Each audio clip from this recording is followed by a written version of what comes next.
హర్యంక వంశ స్థాపకుడు. ఆన్సర్ బిందుసారుడు. కాతంత్ర వ్యాకరణం రచించిన వారు శర్మ వర్మ. శాతవాహన రాజ్య స్థాపకుడు శ్రీముఖుడు.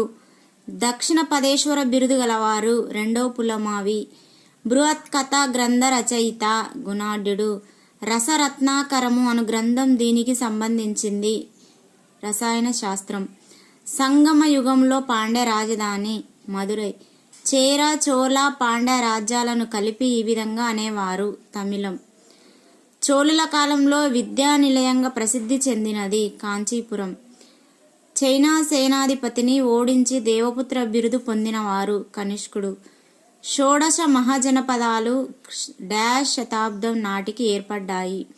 క్రీస్తు పూర్వం 6వ శతాబ్దం నాటికి ఏర్పడ్డాయి. హర్షవర్ధనుడు తన రాజధానిని స్థానేశ్వరం నుంచి ఎక్కడికి మార్చారు?